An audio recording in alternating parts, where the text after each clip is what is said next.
Chrome's not working, and that's where it was saved on. Wait, we're going live right freaking now? Tyler, really? Tyler, really? You're putting this live right now on Dynasty Happy Hour for the recap show when we're still trying to pull stuff up. You're really going to do this to us? God. He did it.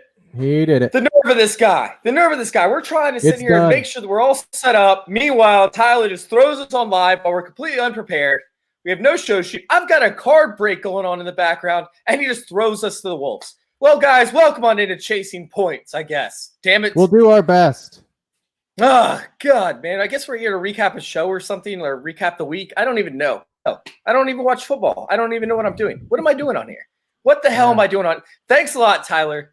You're entertaining the masses. That's what you're doing. That's what she said. Entertaining the masses. You get it? You get it? I don't know if I'm allowed to make this kind of jokes. Oh, man, guys. Tyler's going to fire me once again. What else is new every single week, guys?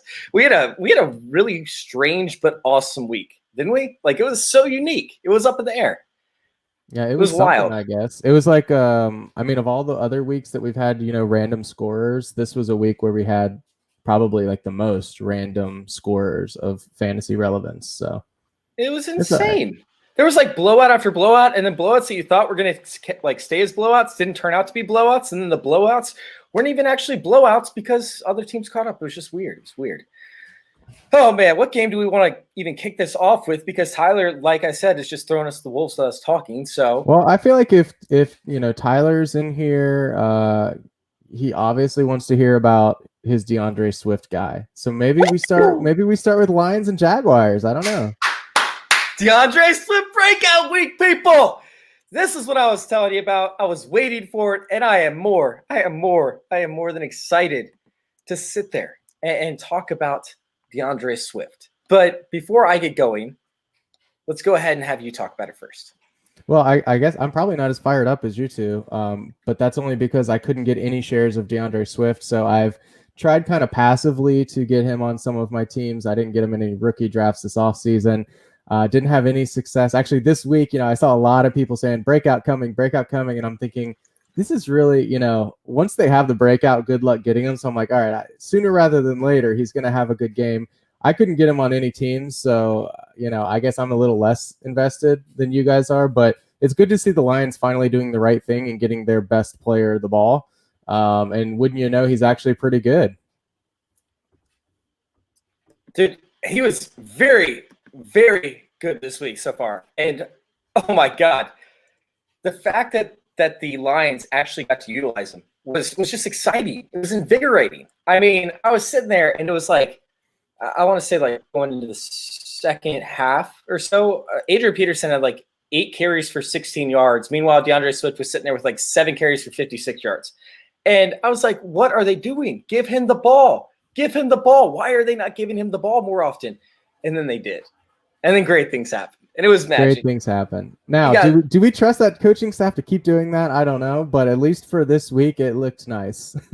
It did. It was very, very nice. And unfortunately, since Tyler just threw us to the wolves, I don't have my information coming up for the upcoming schedule, Tyler. But no, it was great, man. Detroit? For Detroit. I got you, buddy. Yeah.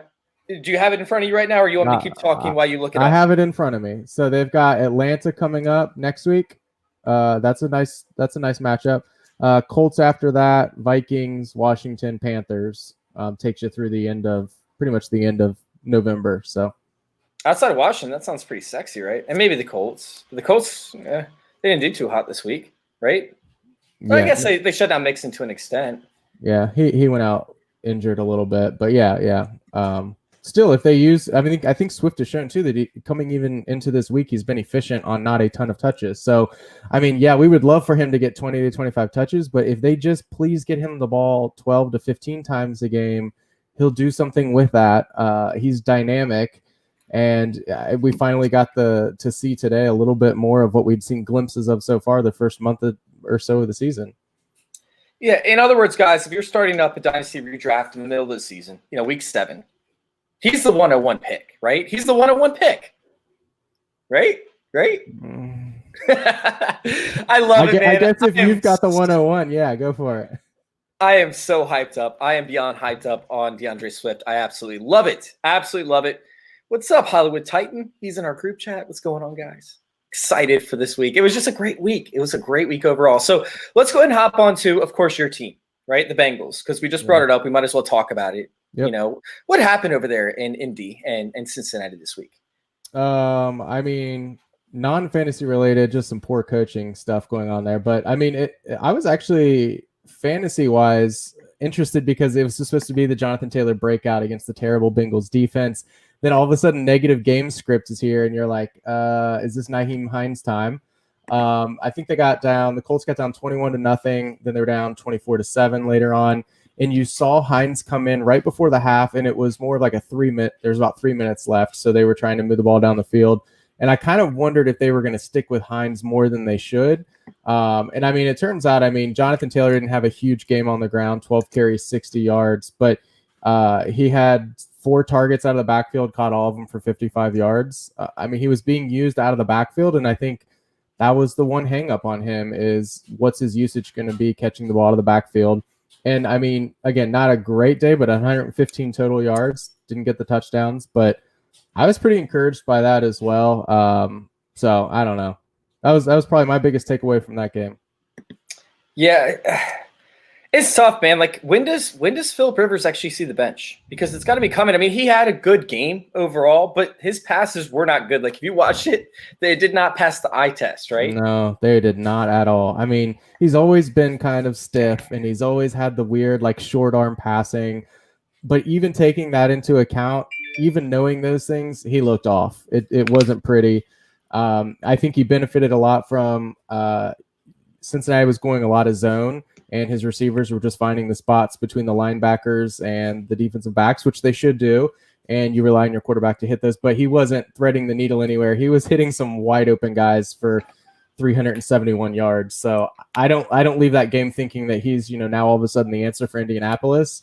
I don't know. I can't see a situation where they go to Jacoby unless Rivers is really injured. But I said that like 2 weeks ago on the show about Washington not going away from Haskins, and he's benched like 2 days later. So I told you that was going to happen. I'll never say never. But they paid the vet, Phillip Rivers, and I just kind of don't know. Jacoby didn't show out last year either, so I think that's maybe working against him. But what about Eason though? What about Eason? I don't know. When you're 4-2, do you want to throw? Not that they would do it this week, but they're contending right now, at least in the division. Are they going to throw in a really improving guy when it's not really a throwaway season? I don't know. I think they might just stick with Rivers more than we want them to. Yeah, it's going to take a few weeks for sure. I don't think that he's going to get benched, tomorrow or anything like that. I highly doubt it. But it's something to keep an eye on moving forward, and it's something for your fantasy teams to keep an eye on as well. If you have Phillip Rivers, you might want to grab Jacoby Brissett just to be safe, because I think the Colts would be stoked if he got injured. I mean, that sounds so messed up, but I really think that they would, just so that they could get in a guy that they know is a little bit more safe.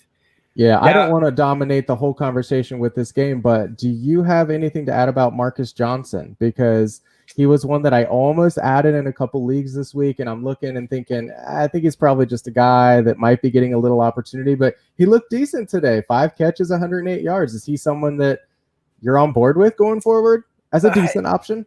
I got to look a little bit more into the analytics side of things, so you guys can catch that stuff over there on Fantasy Intervention. FF_intervention. You guys can find me on Twitter, and we're going to be covering a lot of that probably this week. We're going to look pretty deep into that. But I do got to give a shout out to our boy over there at Fantasy Intervention, Juan. Oh my God, Juan nailed that. He nailed that take. Like, I couldn't believe it. He said it in our Fantasy Intervention, the Circle group chat, and he absolutely nailed it. He's like, look for not only a bunch of random players to get touchdowns to start at the Sunday slate, but also look out for Marcus Johnson. I was like, that's a little bit of a stretch. And then boom, he nailed it. He absolutely nailed it. Good job. Yeah. He looked like the favorite target for Rivers, at least for today. So we'll see as that offense gets healthy. Pittman coming back, Mo Alley Cox maybe getting back involved. We'll see whether he fades away, but at least for today, he looked pretty good out there. Highest target number on that team, 8 targets. I absolutely loved it. So the Eagles came back, and they almost actually tied the game. It came down to a 2-point conversion that they missed off of a terrible play call, by the way. You think that's bad? To send 2 guys running into each other for the 2-pointer? It was so bad. I mean, it's an RPO where you're running. If you didn't see it, they literally Wentz and was it Boston Scott in the game at the time? They literally ran into each other as Wentz held it. I think maybe he made the right read because Boston Scott would have gotten destroyed, but it didn't. He didn't do anything with it because they were all just cluttered right there. But it was it didn't look like a natural play call. Like, it didn't look like they ran that play in practice very many times. Otherwise, it might have actually worked, but no, it probably wouldn't have because the defense was already all over him. That Ravens front seven is absolutely brutal. I don't know why they would even think about doing that when you could hit a quick hitch to Kroom, right? Jeremy Kroom, I think his name is, or Jason Kroom. Either way, the tight end, the four-string tight end for the Philadelphia Eagles, who played for the Bills prior to this, is actually extremely athletic, and I really like him. But now the Bills are – the Ravens are a team to be reckoned with, and that's something we need to recognize going forward. They had a little bit of a gaffe up against, Kansas City Chiefs, and they didn't look like themselves. But I think that they are a team that needs to realize that they need to be reckoned with. And it's actually I think that team has some fantasy assets that are still – underperforming that are going to boom eventually. Marquis Brown, Brown killed me. 6 targets today, most on the team again, 4 for 57, but he didn't break that big one that you're waiting for. I think was that last week where he had, or maybe it was 2 weeks ago, he had an end zone drop or through his hands. I can't remember which one it was. But opportunities are there for him, but he hasn't had the boom game. And I thought, I'm still kind of waiting on Dobbins. I know he's a 2021 play, but with Ingram going out a little bit hobbled today, you thought, okay, he's ready to take over, and Gus Edwards comes in there and gets 14 carries. So yeah, that's a given. Yep. What is it? Death, taxes, and having no clue who the fuck's going to come in for the Baltimore Ravens. Yeah, that's the reality situation, and we're going to have to live with that, going out. But maybe Ingram misses time, and Miles Sanders might miss time as well. By the way, he went out with an injury after breaking off a big run, which I was 2 straight weeks for him with big runs. He had but that's who he is, right? 60-yarder last week and 74 this week. He's like a poor man's Saquon Barkley from 2018, where he's going to get boomer bust weeks, he's going to get boomer bust runs, and it's all dependent on the big playability. And we never know when it's going to come, so you might as well just play him every week. That's pretty much what it boils down to. By the way, sorry guys, for everybody that has Miles Sanders, I picked him up in the Scott Fish Bowl, so that's why he's injured, Now it's 13 of my 17 players that I drafted in the Scott Fish Bowl are now injured. So you're welcome. You're welcome for that. So who are the 4 left? That's what we need to know. This week, if you could just tweet those out, let us know. We'll start making trades to get rid of those guys. Will Fuller, who's guaranteed to be injured. Well, that's a gimme. Will Fuller's on there. It was another tight end who I have. Irv Smith Jr.'s on there.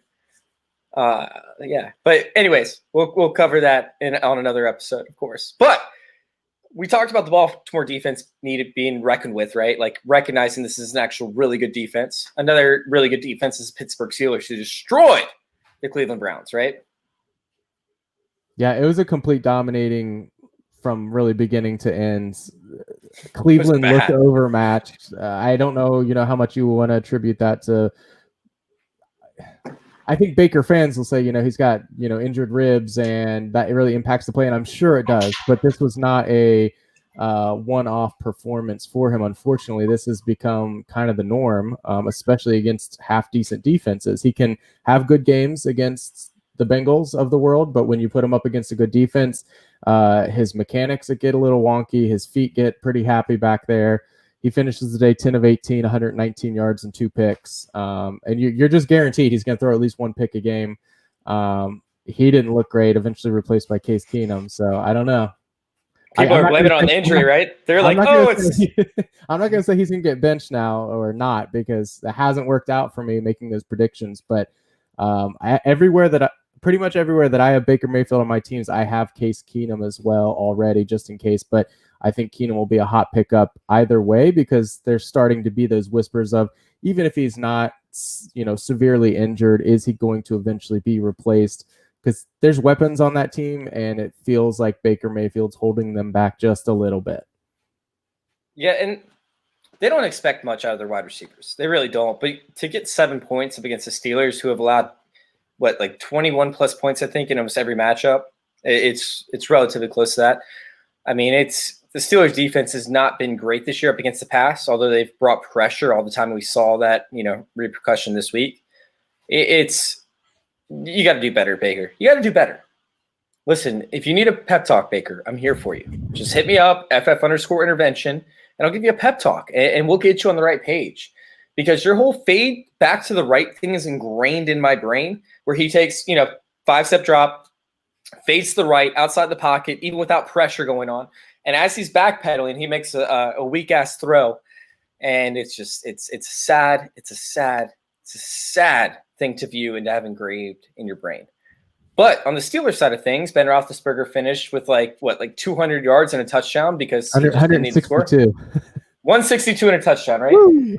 Oh man, I thought so. In my predictions for this week, I had the Steelers defense destroying Baker Mayfield, but I also had Ben Roethlisberger for like 250 yards and like 5 touchdowns. Unfortunately, that didn't happen because Chase Claypool got an end around. They got a pick 6. It was like, I was like, no, like this is exactly what I saw happening. Yeah. Benny Snell scored a touchdown. I was like, this is exactly what I saw happening on the defensive side, but on the offensive side, it didn't click. And Juju Smith-Schuster, what did he finish with? Like 2 receptions and 6 yards or something along those lines? It was a sad week for Juju, and I thought he was going to absolutely destroy. I thought he was going to melt faces. Yeah, I did too, and it's starting to enter the realm of concern for me.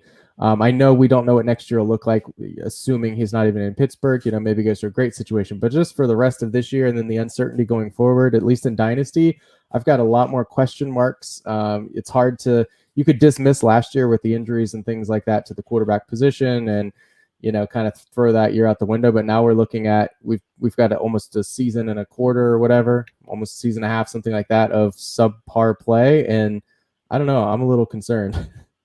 It's concerning. What's also concerning is that Texans and Titans defense, and the fact that I love Josh Allen, right?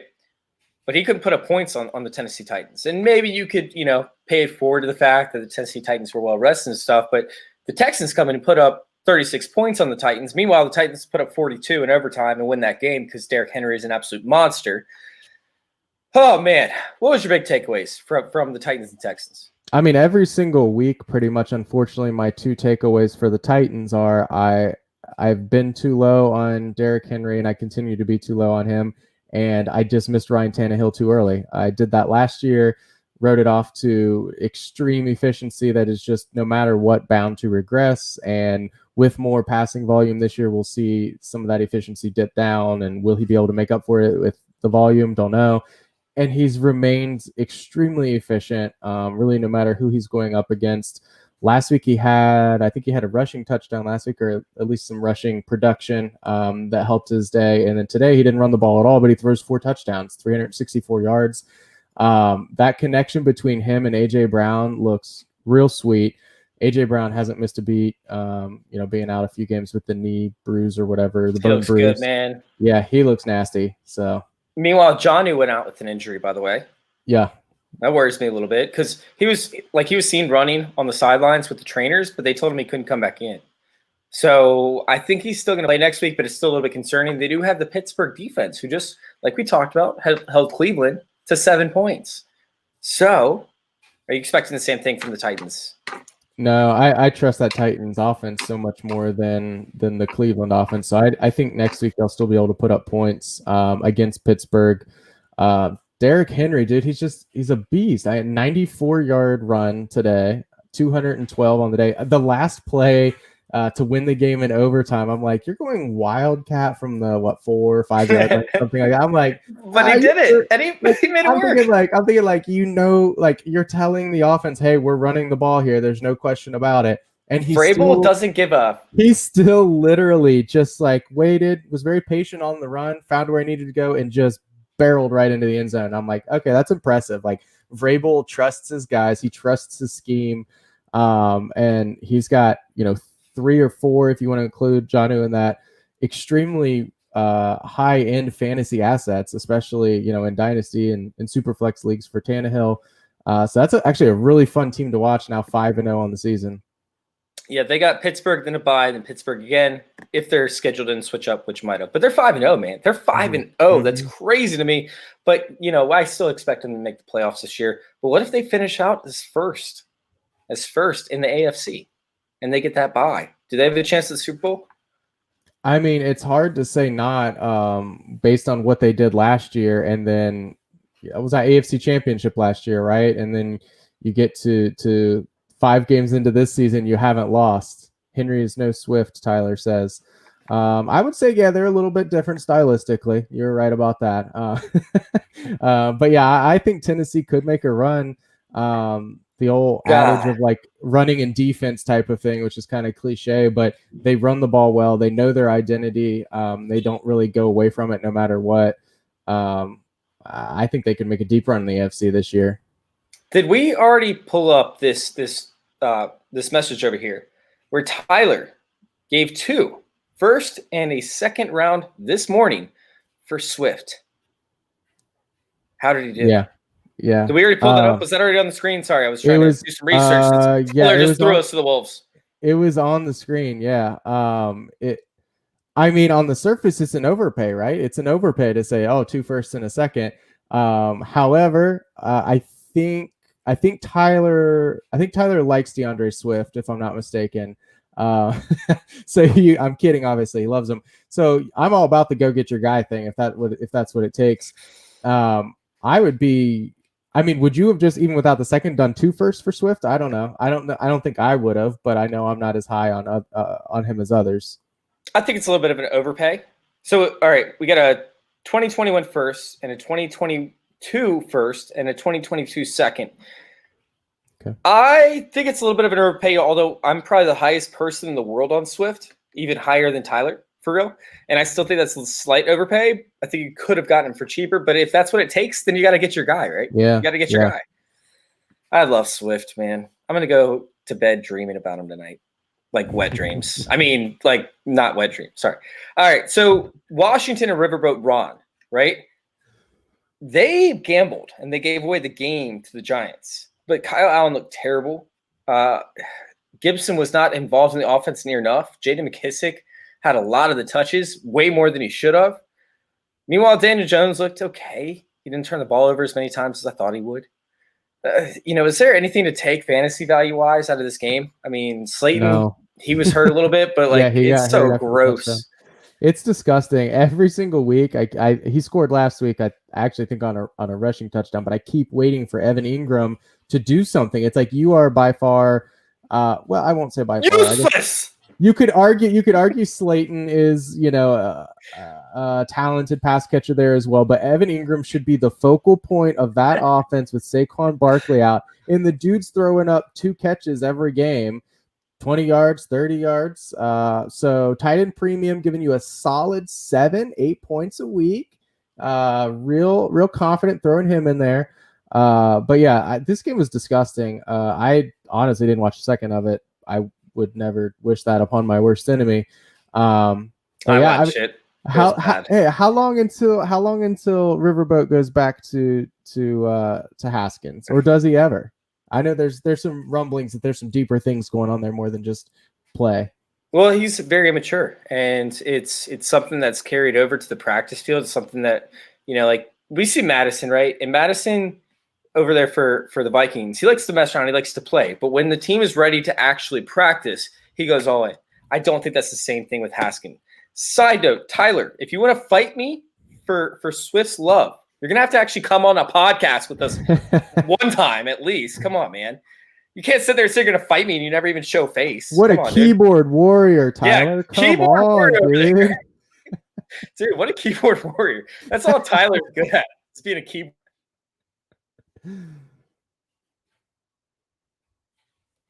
I got muted.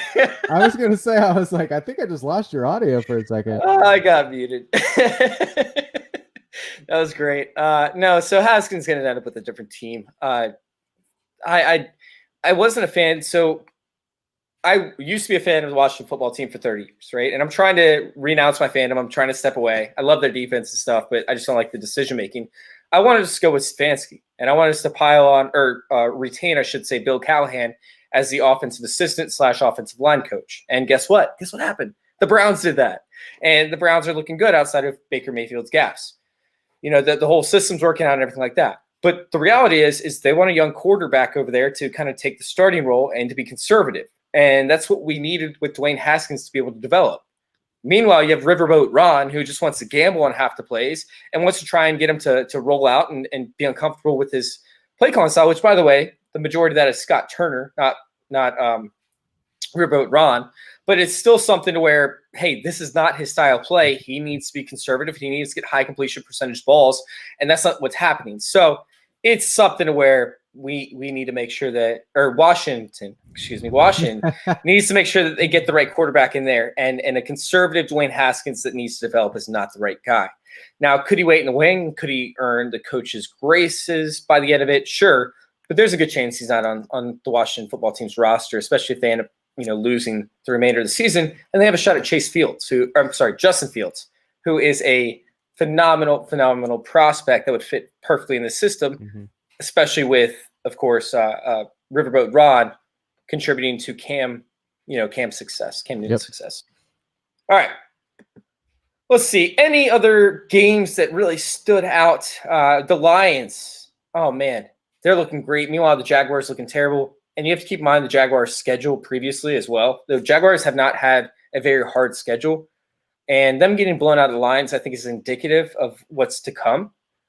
Minshew's good. I love Minshew. He's the man. He's the myth. He's the legend. He's Minshew. But him being a viable fantasy quarterback is questionable week to week. And we saw it this week.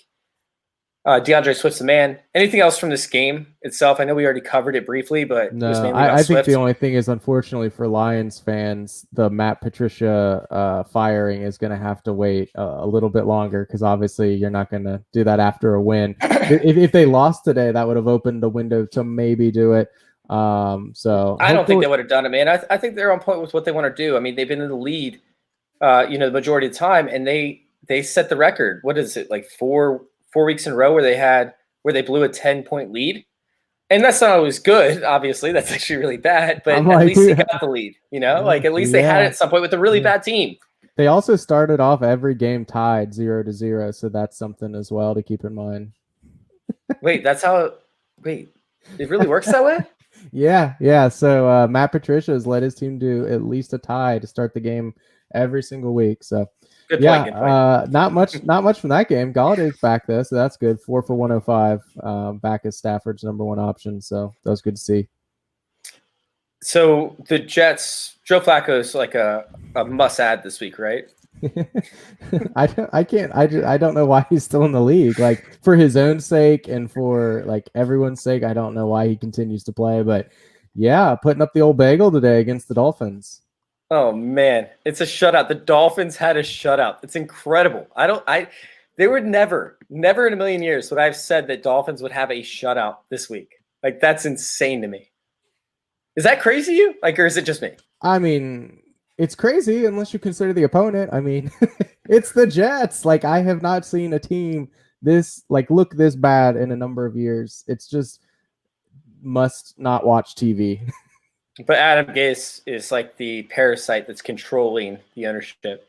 Meanwhile, Tagovailoa actually got some snaps in here, right? Mm-hmm. Yep. Oh, man. 2 for 2 for 9 yards. It's impressive. Hey. Man, yeah. Joe Flacco's completion percentage was below 50%. Plus he had an interception, and obviously he did not have a touchdown. Oh man, but I will tell you, this was the Mike Gesicki owner tilt game, as he had 0 catches, 0 yards, 0 touchdowns, and you saw 2 other tight ends, I think, for Miami get in there and score. So Gesicki's not a tight end; he's a slot receiver. Yeah, well, whatever he is, he's a disappointment this week. He did see 2 targets, but he didn't complete either one of those. Jameis Crowder is still in heaven over there with Joe Flacco at quarterback, and any slot receiver would be with of course Adam Gase. 13 targets, 7 receptions, no touchdowns, but he did get 48 yards. So like he got 5 yards per reception. That's good. Yeah, that's good. Oh man. So outside of that, nothing really stood out outside of the Packers or the Buccaneers beat down on the Packers. Mm-hmm. CBS Sports has that a little bit mixed up because they have the Packers at 38. But are you taking anything away from this outside of just a miss week by the Packers? Like, I think this was just one of those weeks where things unraveled quickly. Let's see, Packers were up 10-0. Has back-to-back possessions with an interception. I think one of those being a pick six. Yep. Just completely changed the entire trajectory of that game. Even though it wasn't like that happened late in the game, I think that was still the first half. It still just changed the entire kind of momentum, and Ronald Jones was able to get going on the ground. It was baffling that Equinemius St. Brown is out there running routes, even because he looks so bad trying to catch passes from Aaron Rodgers, and Aaron Rodgers looks extremely frustrated. And I'm like, he's never going to be a thing, is he? He's getting back to it, man. He's getting back to it. Give it time. I'm not an Equinemius St. Brown fan, but No. they need receivers over there. So it's a chance that, he actually is the thing and he's just getting back in shape, although I never really thought he was in shape. But yeah. MVS looked kind of good, didn't he? Like, MVS looked all right from what I saw. Yeah, he was all right. This was the Gronk revival game, though, for Tampa Bay. I mean, he was out there, 5 catches for 78 yards. It was funny, though, because he never was like. He looked so bad. He looked. I know, that's what I'm saying. He He was never like the smoothest guy out there, because he usually had the huge old elbow brace on. But like, the dude looks like a robot when he's running, and and I will continue to slander ESB. Tyler. Yeah. But yeah, it was Gronk's back for this week at least. Mike Evans remains weirdly underused a little bit, or underutilized, I guess, unless he's scoring touchdowns. So 2 targets, 1 catch, 10 yards. So if there was an athletic profile for like a quarterback for like Tom Brady as a tight end, it would be Rob Gronkowski. That's accurate, yeah. Like that's how just lumbering, like, and slow and unathletic he looked. But he's a great blocker, and that's why they have him. It's like 2 left tackles. They want to keep Tom Brady on his feet, so they have 2 left tackles. Gronkowski at 31 years of age, 32, 33, however old he is now. Huh? I said old. Yeah, old years of age. Yeah, he's turned into a lighter or a poor man's version of a left tackle, and they got the rookie Tristan Wirfs, right? Yeah, Tristan Wirfs. It's something where he's primarily a blocker, and I think this is kind of an outlier week, but we'll see what happens. Yeah. Tanner Hudson still might be a thing. Anyways, guys, before we pop into what's going to happen tonight and what we expect to happen tonight, Taylor, where can we find you? You can find me out on Twitter at _Taylor Cornell. Currently, doing some stuff with the old intervention team there. So, are you actually doing stuff? Because we're waiting for it. I was out of town this weekend. I'm also out of town this week, so you might have to wait just one more week to get my debut video out there. But yeah, out on Twitter is mostly where I'm at these days. Guys, we got some big things going on over there at Fantasy Intervention. It's at Join Our Circle _. Obviously, Tyler, wanted a higher quality of life. And everybody knows that if you're talking fantasy football, you're not making any money. You're doing a ton of work, and you're literally just slaving yourself out for the people that are listening. That's how this works, but it's okay because we love doing it. And the reality is Tyler actually had some more important things going on, and things that actually mattered. Not fantasy football. It's things that actually matter in life. And so, he ended up, moving on from the website. And I had some people that were part of the team that I was very good friends with. And we decided to kind of, carry some of this stuff over to Fantasy Intervention. And it's been awesome. We've been pumping out videos, we've been pumping out content, and I have no life, right? I have no life. I can't wait for my first shift back to work over there on November 14th. But with having no life comes the availability to actually, reach out and do fantasy football analytics and do fantasy football statistics for you guys. And it's been fun. So go check us out over there. It's at Join Our Circle _ because some knitting company took over at Join Our Circle. What a bunch of jerks. They haven't even been on since 2015. So it's at Join Our Circle _ You guys can also find us at linktr.ee/fantasy intervention. Guys, we're excited, man, with everything going on. But of course, our loyalty lies with Dynasty Happy Hour. These are the guys that got us started. Tyler was the one that graced us with this opportunity, and we are more than grateful. So big shout out to Tyler, and big shout out to, his life progressions, not just in fantasy football, Wonderland. So big shout out to you, Tyler. With that being said, what do we got for the late game? Well, I mean, since we are fluffing Tyler's feathers here, I'm going to call a Cam Akers. We're fluffing the feathers? Yeah. What did I say? No, I just wanted to make sure you said feathers and not something else. Well, yeah, I think I said feathers. If not, you can edit it.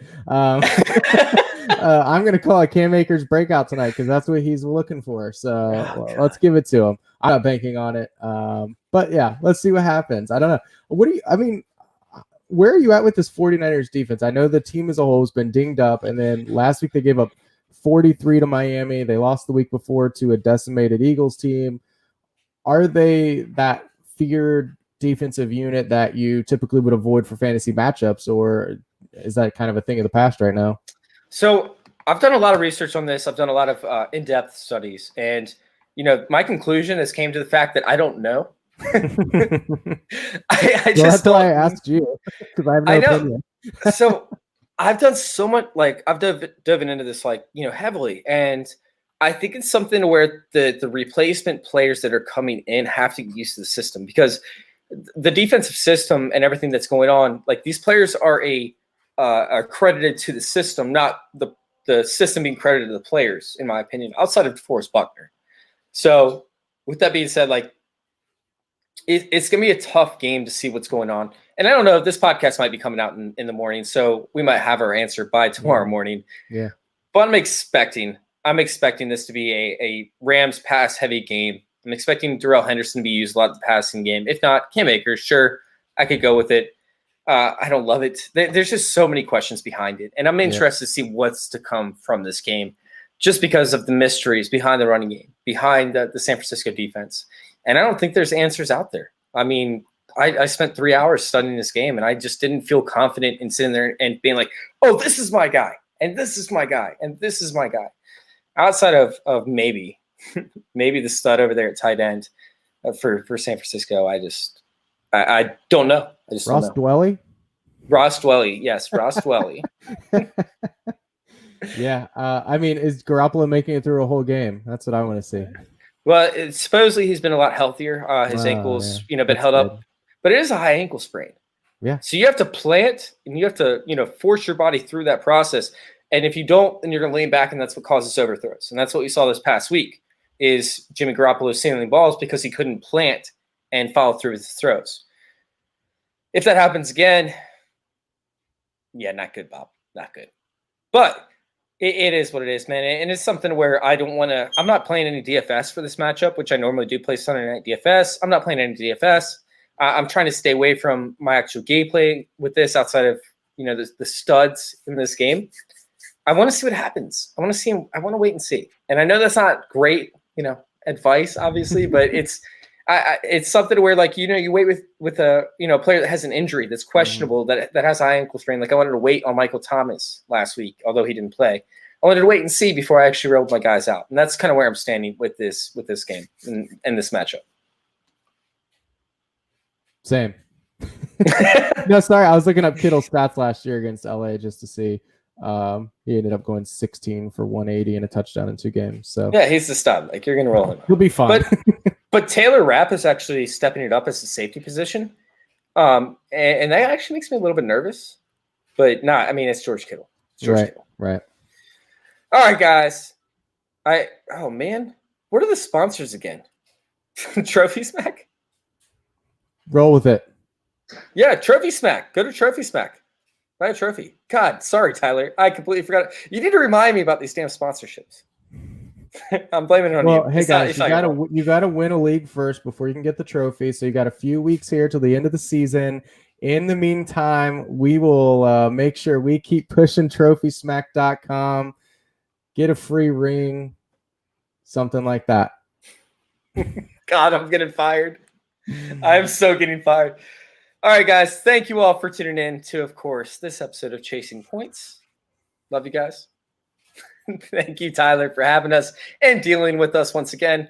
And, of course, thank you, Taylor, for dealing with a long road trip. Yeah. And, yeah. That's what I do. That's what I do for the team, guys. All right, guys. I will see you all later. I got it. I got the promo. Hopefully they can edit this in. Woo! All right. If you go to TrophySmack.com, right, and you get a trophy for your league, and which you should, by the way, these trophies are awesome. I got a trophy for one of my leagues. I'm actually really stoked about it. Trophy Smack is amazing.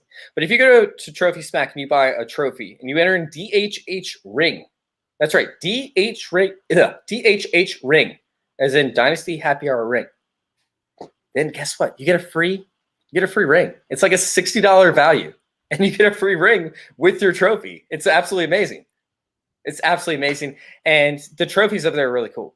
They got one with like a unicorn on it. Did you see that one, Taylor? I haven't seen that one. It's got a unicorn on it. It's really cool. It's really pretty. I like it. Anyways, guys, make sure you guys go check out TrophySmack.com and enter in DHH ring as the promo code. So that way you can get a free ring and give it to the last place person because you have sympathy for their feelings, or just keep it for yourself. Anyways, guys, thank you all for tuning in to Chasing Points. We're out of here.